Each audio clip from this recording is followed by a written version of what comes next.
따뜻한 햇살, 저렴한 물가, 그리고 여유로운 노후. 많은 분들이 꿈꾸는 그런 은퇴 후의 삶이잖아요. 특히 미국에서는 플로리다 같은 곳이 바로 그런 은퇴 낙원의 상징처럼 여겨져 왔어요. 그런데 만약 그 낙원의 문턱이 너무 높아져서 평범한 사람들은 더 이상 들어갈 수 없게 되고 있다면 어떨까요? 안녕하세요. 오늘 저희가 깊이 파고들 자료는 케어유 미스의 김영래 편집장님이 매일 아침 6시에 보내주시는 아침마다 지혜라는 칼럼입니다. 이게 오랫동안 약속의 땅으로 불렸던 플로리다에서 벌어지는 좀 심상치 않은 변화를 다루고 있거든요. 저희 목표는요, 이 이야기를 통해서 대체 왜 플로리다의 중산층 은퇴자들이 떠나고 있는지, 그 이면에 숨겨진 경제적 현실을 파헤쳐보는 거예요. 그리고 가장 중요하게는 이 이야기가 바로 당신의 안정적인 노후 준비에 어떤 날카로운 교훈을 주는지 함께 짚어보는 겁니다. 네, 이게 단순히 그냥 미국 플로리다 이 한 지역의 이야기로 끝나는 게 아닙니다. 어쩌면 전 세계 은퇴자들이 앞으로 마주하게 될 현실의 축소판일 수 있다는 점에서 정말 중요한 시사점을 던져주고 있죠. 자, 그럼 한번 시작해 볼까요? 먼저 플로리다 하면 딱 떠오르는 이미지가 있잖아요. 저렴한 주거 비용, 소득세가 없는 세금 혜택, 그리고 1년 내내 온화한 기후. 이 삼박자 덕분에 은퇴자들의 성지라고 불렸던 곳인데 월스트리트 저널 보도를 보니까요. 이제는 분위기가 완전히 바뀌고 있다고요. 맞아요. 칼럼에서 지적하는 가장 큰 변화는 플로리다가 이제 부유한 은퇴자들만의 공간이 되어가고 있다는 점이에요. 특히 팬데믹 이후에 원격 근무가 가능해진 고소득 전문직들이나 아니면 막대한 자산을 보유한 베이비부머 세대들이 은퇴 후에 플로리다로 대거 몰려들기 시작했어요. 잠깐만요. 보통 인기 있는 곳에 사람이 몰리고 집값이 오르면 좋은 신호 아닌가요? 내가 가진 집값도 같이 오르는 거니까 자산 가치가 늘어나는 거잖아요. 뭐 집 팔고 다른 곳으로 이사 가면 되니까 오히려 이득일 수도 있고요. 그런데 왜 칼럼에서는 이걸 위협이라고까지 표현하는 거죠? 바로 그게 이 문제의 핵심이자 함정입니다. 자산 가치가 오르는 건 맞죠. 하지만 매달 연금이나 정해진 예산으로 생활하는 대다수의 은퇴자들에게는요. 그게 당장 손에 쥘 수 없는 종이 위의 돈일 뿐이거든요. 오히려 그 자산 가치 상승이 매달 내야 하는 생활비를 예측 불가능하게 끌어올리는 부메랑이 되어서 돌아오는 겁니다. 아, 그러니까 통장 잔고는 그대로인데 매달 나가는 돈만 눈덩이처럼 불어나는 상황이군요. 정확해요. 칼럼에는 우장하는 코프 부부의 사례를 보면 이게 얼마나 현실적인 공포인지 알 수 있어요. 이분들이 플로리다에서 수십 년을 사셨는데 자신들이 평생 읽어온 보금자리에서 더는 버틸 수가 없게 된 거죠. 와, 이런 상황을 예상이나 했을까요? 그분들에게 닥친 건 축복이 아니라 세 가지 보이지 않는 비용의 기습 공격이었어요. 보이지 않는 비용의 기습 공격이라니 흥미롭네요. 그 첫 번째가 뭔가요? 첫 번째는 바로 재산세예요. 아, 재산세. 네, 내가 살고 있는 집의 공식적인 가격, 그러니까 공시지가가 오르니까 당연히 매년 내야 하는 재산세 부담이 급격하게 커지는 거죠. 예를 들어 집값이 2배로 뛰면 재산세도 그에 맞춰서 크게 오를 수밖에 없어요. 연금 수입은 그대로인데 세금만 몇 배로 내야 하는 상황이 오는 겁니다. 끔찍하네요. 보험료는 또 다른 문제라고요? 이건 기후변화와도 관련이 깊다고 들었어요. 네, 두 번째 공격이 바로 보험료 폭등입니다. 플로리다는 허리케인 같은 자연재해가 잦은 곳인데 기후변화 때문에 그 위험이 점점 더 커지고 있거든요. 보험사 입장에서는 손실 위험이 커지니까 주택보험료를 정말 천정부지로 올리는 거예요. 얼마나 올랐는데요? 일부 지역에서는요, 보험료가 지난 몇 년 사이에 서너 배씩 오르기도 했고요. 서너 배요? 네, 아예 보험 가입을 거부당하는 사례까지 나오고 있어요. 집이 있어도 보험이 없으면 대출 연장도 안 되고 만약 재해라도 닥치면 모든 걸 잃게 되는 거죠. 와, 상상만 해도 정말 끔찍하네요.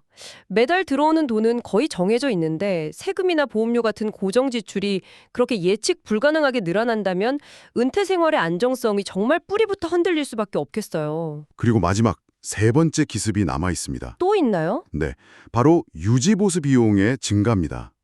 특히 아파트 같은 공동주택에 사시는 분들에게 더 치명적일 수 있는데요.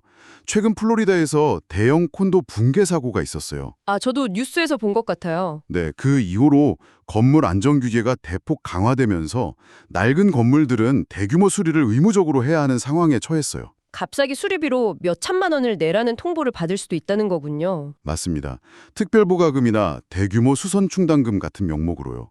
결국 이 재산세, 보험료, 요집이라는 세 가지 비용이 동시에 덮쳐오니까 고정 수입에 의존하던 중산층 은퇴자들은 더 이상 버틸 재간이 없어지는 겁니다. 와, 이 대목에서 저는 정말 뒤통수를 한 대 맞은 것 같았어요. 늘 어디가 살기 좋더더라 하는 그런 명성만 쫓았지?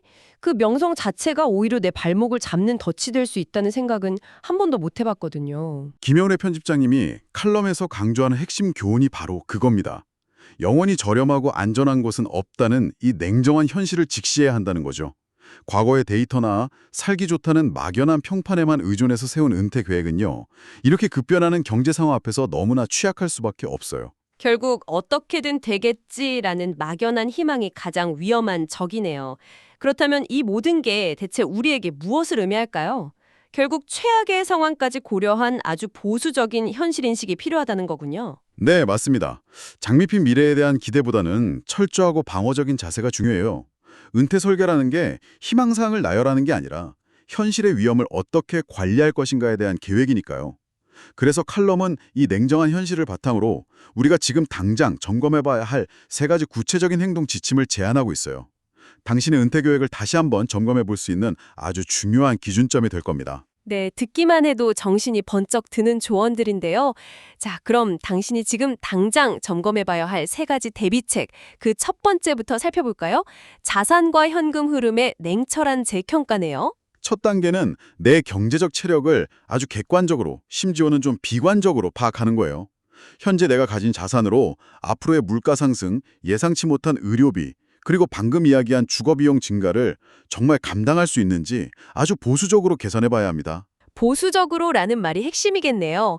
예를 들면 내 집값은 계속 오를 거야 라거나 투자 수익률은 연 10%는 나오겠지 같은 긍정적인 가정을 최대한 배제하고 계산해야 한다는 의미겠죠. 정확합니다. 오히려 집값은 떨어질 수도 있고 투자 수익은 기대보다 낮을 수 있으며 물가는 예상보다 더 오를 것이다라고 가정하고 스트레스 테스트를 해보는 거예요. 칼럼에서 강조하듯 어떻게든 되겠지라는 안일한 생각은 절대 금물입니다. 이 과정을 통해서 자신의 경제적 체력을 있는 그대로 파악하고 그 범위 안에서 지속 가능한 생활 수준을 결정하는 것. 이게 바로 현실적인 은퇴 설계의 첫걸음이에요. 알겠습니다. 내 재정 상태를 냉정하게 파악했다면 그 다음 두 번째 대비책은 거주지 선택의 유연성 발휘군요.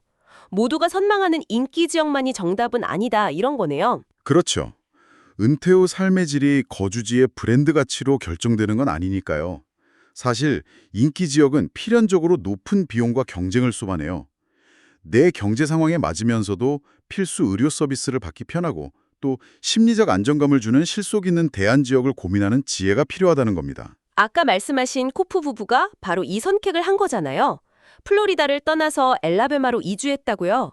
사실 남들이 들으면 좋은 곳에서 밀려났다고 생각할 수도 있을 텐데 쉬운 결정은 아니었을 것 같아요. 맞아요. 그래서 이건 단순히 거주지를 옮기는 지리적 이동의 문제가 아닙니다. 남들의 시선이나 막연한 환상에서 벗어나서 자신의 행복과 재정적 안정성에 집중하는 아주 주체적인 선택이라고 봐야 해요. 코프 부부는 플로리다의 높은 생활비를 감당하면서 불안에 떠는 대신 생활비가 저렴한 엘라베마에서 재정적 여유를 찾고 더 안정적인 노후를 보내게 됐죠. 누가 더 현명한 선택을 한 걸까요? 그러네요. 자산을 재평가하고 거주지를 유연하게 보는 것까지는 알겠습니다. 그런데 이미 플로리다 같은 곳에 내 집이 있는 사람들은 어떡하죠? 집이 있어도 안심할 수 없다는 게 이 칼럼의 또 다른 핵심인 것 같은데요. 이게 바로 세 번째 대비책인 주거 관련 고정비용 리스크 관리와 연결되겠네요. 정말 중요한 지적입니다. 많은 분들이 내 집만 있으면 노후는 안정적이라고 생각하지만 플로리다 사례는 그게 환상일 수 있다는 걸 명확하게 보여주죠. 집을 소유해도 재산세, 보험료, 유지보수비는 언제든 내 통제 밖에서 오를 수 있는 변수예요. 그렇다면 이 리스크는 어떻게 관리해야 할까요? 집을 팔고 월세로 가는 게 답일까요? 그것도 하나의 강력한 대안이 될 수 있습니다. 칼럼에서는 이런 비용 상승을 감당하기 어렵다고 판단된다면 집 규모를 줄이는 다운사이징을 하거나 아예 집을 팔고 임대주택으로 전환해서 현금 유동성을 확보하는 방안도 적극적으로 검토해야 한다고 조언해요. 사실 한국에서는 내 집 없이 늙는 건 비참하다는 인식이 강한데 어쩌면 은퇴 후에는 월세가 더 안전한 선택일 수도 있다는 건가요? 상황에 따라서는요. 집을 소유하면 자산 가치 상승의 이점을 누릴 수 있지만 동시에 세금 폭탄이나 수리비 폭탄 같은 리스크를 온전히 내가 짊어져야 하죠.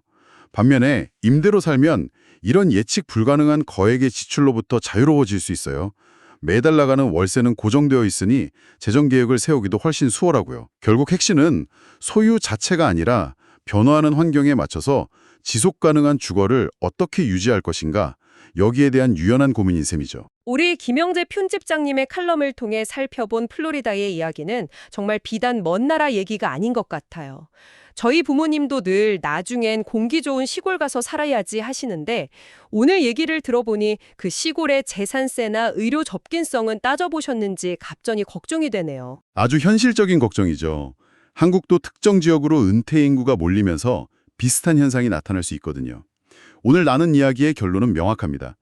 시장의 불확실성이 커질수록 더욱 보수적이고 방어적인 자세로 자신의 노후를 지켜내야 한다는 겁니다. 네, 변화하는 시대의 은퇴 설계는 더 이상 희망이나 꿈이 아니라 냉혹한 현실에 기반한 위험 관리라는 결론에 이르게 되네요. 맞습니다.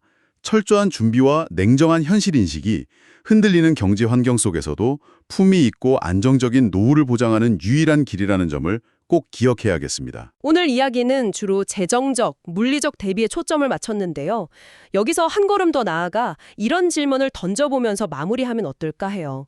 만약 당신이 재정적인 이유로 평생 살아온 동네를 떠나 코프 부부처럼 완전히 새로운 곳으로 이주해야 한다면 그곳에서 당신의 사회적 관계망은 어떻게 다시 구축하시겠어요? 안정적인 노후에 돈만큼이나 어쩌면 돈보다 더 중요한 것이 바로 이 사회적 연결망일 테는데 말이죠. 이 부분에 대한 계획도 한번 생각해 보시면 좋겠습니다.